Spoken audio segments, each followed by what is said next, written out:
Bom, bem-vindo ao nosso estudo sobre Cristologia. E a gente vai começar hoje uma terceira parte do nosso estudo falando sobre a obra de Cristo, né? E nós vamos começar sobre a morte de Jesus, né? Se você lembrar lá em Lucas capítulo 19, no verso 10, nos mostra aqui um princípio, né? Dizendo aqui um pouco da missão do Filho. Diz assim: pois o Filho do Homem veio buscar e salvar o que estava perdido. Então a gente entende que Jesus foi comissionado e foi enviado a esse mundo pelo Pai com uma missão clara, uma missão única de buscar e salvar o perdido. A missão de Jesus envolvia dar a sua vida em resgate pelas pessoas, destruir as obras de Satanás, dar para a gente a vida eterna, nos fazer nascer de novo na família de Deus, restaurar a comunhão com Deus e reintroduzir o reino de Deus na terra ao homem. Tudo isso estava atrelado nessa missão de buscar e salvar a humanidade. A gente vai ver um pouquinho também, nessa terceira parte, o que significa essa salvação. Quando a gente olha para o Antigo Testamento, a gente entende que há três grupos distintos de pessoas que são ungidas, né? E a gente já viu isso, a gente vê os sacerdotes, os reis, os profetas, e esses três ofícios, eles preparam o caminho para o homem ungido. Então todo rei, de alguma forma, sacerdote, profeta, vai apontar de alguma maneira para Jesus. A gente vê isso em bibliologia, que tudo aponta para Jesus na Bíblia, né? Então a gente entende que todas essas figuras, essas pessoas, esses cargos, eles vão de alguma maneira apontar para o ofício de Jesus ser o homem ungido.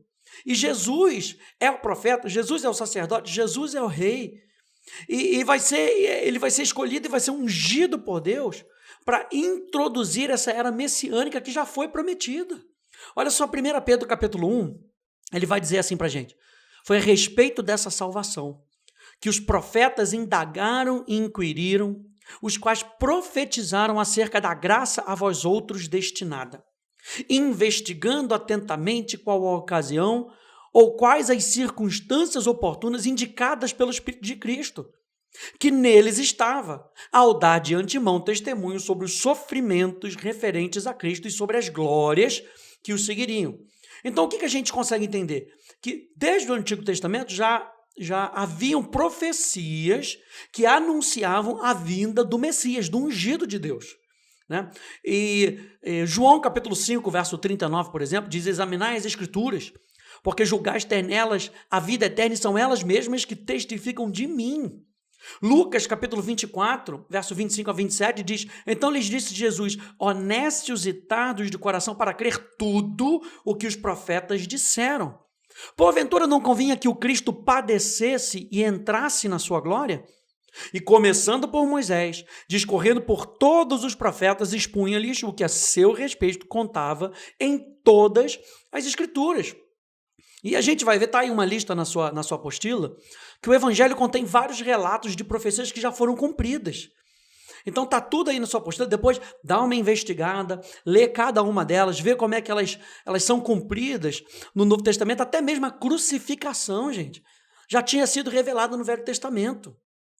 Então, gente, a vida e o ministério de Cristo que a gente viu até agora, elas concretizam as predições dos profetas, ou seja, tudo aquilo que os profetas falaram, a gente consegue ver na vida e no ministério de Jesus, apontando para esse momento crucial da morte de Jesus, que realiza e concretiza a obra que ele veio fazer aqui na terra, que é de buscar e salvar o perdido. E aí que a gente precisa entender um pouquinho dessa questão desse sofrimento, sabe? Nesse segundo ponto, a gente entender que tudo estava apontando para esse sofrimento, que é o que diz aqui, Lucas capítulo 24, verso 26, que diz: porventura não convinha que o Cristo padecesse e entrasse na sua glória? Gente, não tem cruz sem sofrimento.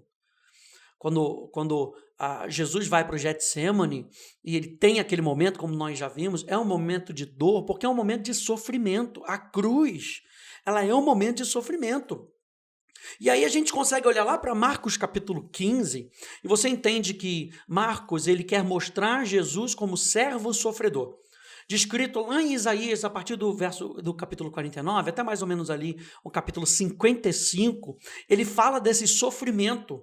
E não somente fala desse sofrimento, ele fala daquilo que acontece com o sofrimento de Jesus. E aí a gente consegue entender como é que Jesus sofreu. Né? A gente entende que, quando a gente olha para esse texto de Marcos capítulo 15, a gente vê que Jesus suporta tormentos físicos. Jesus suporta traumas emocionais e uma agonia espiritual, gente. Desde o momento da prisão dele, já bem cedo pela manhã, quando ele é levado ali a Pôncio Pilatos, né, pelo sumo conselho dos líderes religiosos, né, a gente vê tudo isso quando ele é condenado à morte. Mas a primeira coisa que a gente vai ver aqui é essa questão dessa dor física. Está aí na sua apostila ponto A. A flagelação que Jesus sofre, que era uma tortura incrivelmente dolorosa, gente, que era infligida por um chicote com cordas de couro, múltiplas cordas de couro. Imagina um chicote com múltiplas cordas de couro, que normalmente elas tinham pedaços ali de óleo, de ossos de ovelha, pedaços de metal afiado, incrustados nele ali, e quando batia, aquilo rasgava a carne. A gente consegue ver um pouquinho sobre isso, né? Naquele filme A Paixão de Cristo. Então, assim, a dor física que Jesus sofreu, o açoitamento, Jesus perdendo ali muito sangue, as pessoas ali torcendo uma coroa de espinhos, que era o símbolo ali de uma maldição. Você lembra da maldição que Deus dá sobre a terra depois que Adão peca? Ele diz que a terra será amaldiçoada, ela terá que trabalhar, Adão ele vai ter que agora sofrer, vai ter que suar. O que é essa palavra maldição? Maldição significa afastamento de Deus. E aí a palavra descreve que a terra dará espinhos. O que é colocado na cabeça de Jesus? Uma coroa de espinhos, simbolizando que ele está levando, aleluia, ele está levando essa maldição sobre ele. Mas é algo, gente, que dói na cabeça de Jesus. Jesus soa sangue ali, né? E eles batem na cabeça de Jesus com um cetro. E tudo isso apontando ele já enfraquecido, ensanguentado, num estado quase irreconhecível. Jesus mais na frente vai ser crucificado. E o que está acontecendo aqui, gente? Jesus, vez após vez, está cumprindo as escrituras lá. Isaías capítulo 52, verso 14 e verso 15, diz assim: como muitos pasmaram à vista dele, pois o seu aspecto estava tão desfigurado, mais do que o de outro qualquer, e a sua aparência mais do que a dos outros filhos dos homens. Assim causará admiração às nações, e os reis fecharão a sua boca por causa dele, porque verão aquilo que não lhes foi anunciado, e entenderão aquilo que não tinha ouvido. Ou seja, gente, a crucificação, mesmo até naquela época, gente, era um método de tortura, não era uma morte qualquer. Era um método de tortura. E aí, como é que Jesus morre? Você vê todo esse sofrimento físico. Jesus morre porque na morte ali era uma crucificação, a morte ali era por asfixia. Né? Por quê? Porque com todo o peso do corpo, pendurado ali por aqueles pulsos, você não consegue aspirar e expirar adequadamente. Então você vai morrendo por asfixia. Então, durante essas próximas 6 horas de crucificação de Jesus, cada respiração que Jesus dá é literalmente insuportável. Olha o sofrimento que Jesus teve que passar, que já estava tudo previsto. A segunda coisa que a gente vê em Marcos capítulo 15 é esse trauma emocional. Lá no versículo 1 até o versículo 5, a gente vê que Jesus é rejeitado pelos líderes religiosos. Não sei se você já foi acusado de algo que você não fez. Isso dói na alma. Jesus estava passando por isso. Do versículo 6 até o versículo 15, Jesus ele é rejeitado pelo próprio governo. Ou seja, o verdadeiro rei supremo do universo, gente, sofrendo injustiça nas mãos de um sistema projetado para proteger a justiça. Não sei se você já se indignou com alguma coisa que o governo fez que você fala, isso é injusto. Jesus estava sofrendo injustiça nas mãos do governo, que aparentemente deveria proclamar e praticar a justiça. Aí do verso 13 ali até o verso 15, Jesus é rejeitado pelo povo. Ou seja, as mesmas multidões que encheram as ruas com ramos de palmeira e aparentemente aceitavam a Jesus como Messias, que gritava Hosana, Hosana, bendito, seja o reino vindouro do nosso pai Davi, aquele que vem em nome do Senhor. Essa mesma multidão que aclamava Jesus enquanto ele entrava na cidade, montado num burrinho, agora está se voltando completamente contra ele.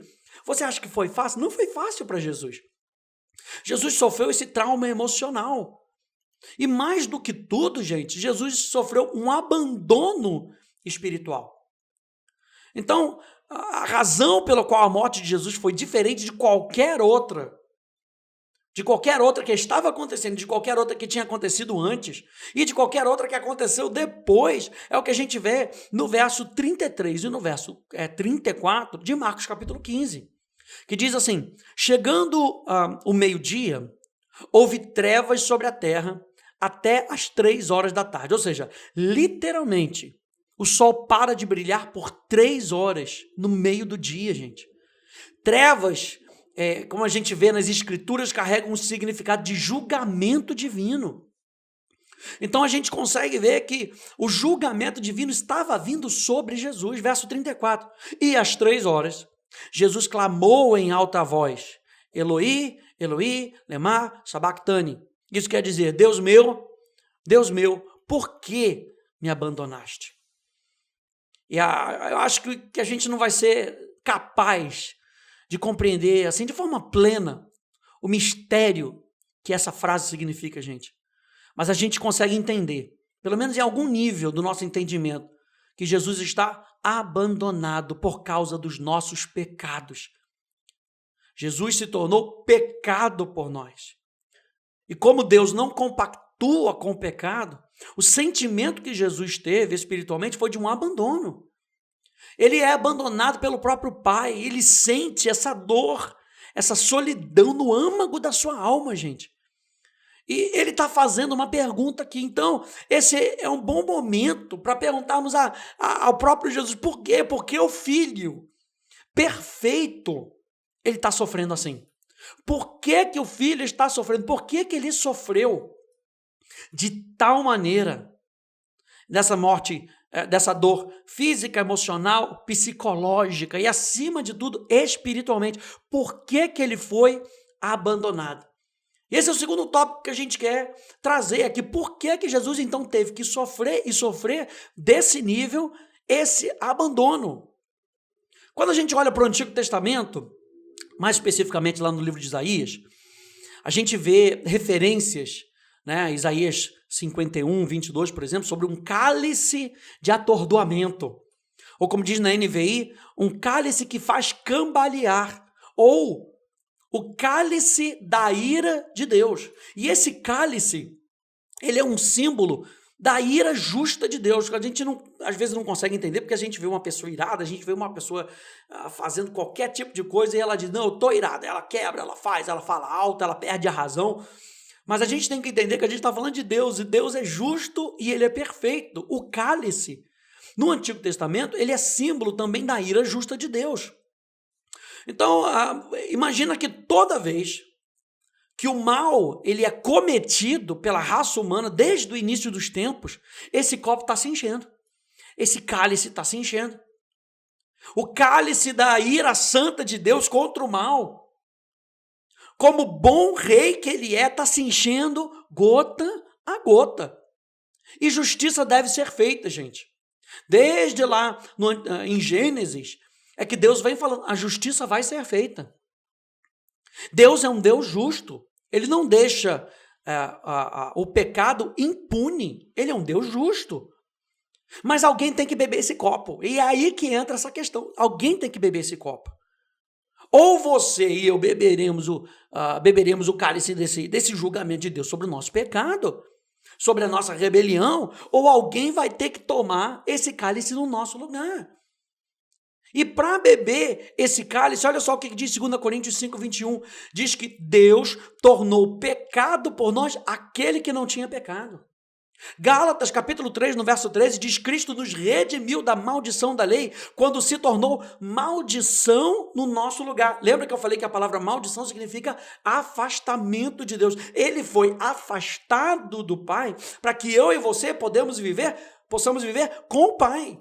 Então Jesus está sendo tratado por Deus como o próprio pecado, como uma maldição a ser exterminada por nossa causa. Então, quando a gente olha para a Bíblia, a gente vê que o julgamento de Deus e essa ausência sentida de Deus andam de mãos dadas. No jardim, por exemplo, após a queda no pecado, Adão e Eva são afastados do jardim, longe da presença única de Deus. Caim, o primeiro assassino, é afastado da presença do Senhor. Quando o povo de Israel cai num estado de idolatria, de rebelião, desesperada, Deus permite que eles sejam exilados, afastados da presença perceptível do Deus no templo. E no final dos tempos, o julgamento final é descrito em 2 Tessalonicenses 1 como a pena de destruição eterna, a separação da presença do Senhor e da majestade do seu poder. Então, quando a gente junta isso, a gente vê que Jesus na cruz, enquanto as trevas estavam tomando conta da terra, que estava sinalizando o julgamento de Deus, ele está ali bebendo o cálice da ira sobre o pecado, que pode ser sentido mais intensamente nesse ato dilacerante de Deus, o Pai de Jesus, se afastando dele. Então Jesus, ele é abandonado e com isso ele absorve a ira de Deus em nosso favor como nosso substituto. E tem um segundo motivo, gente. Por que Jesus teve que sofrer?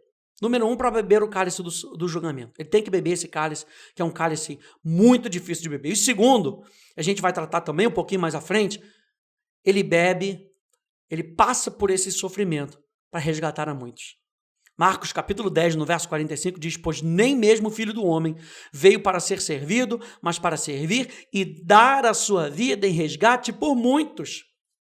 Isso fala fundamentalmente de dar a sua vida como pagamento de um resgate por muitos. Mais uma vez, uma pessoa está pagando para resgatar a muitas outras. Romanos capítulo 5, do verso 6 ao verso 10, diz assim: de fato, no devido tempo, quando ainda éramos fracos, Cristo morreu pelos ímpios. Dificilmente haverá alguém que morra por um justo. Pelo homem bom, talvez alguém tenha coragem de morrer, mas Deus demonstra o seu amor por nós. Cristo morreu em nosso favor quando ainda éramos pecadores. Como agora fomos justificados por seu sangue, muito mais ainda seremos salvos da ira por meio dele.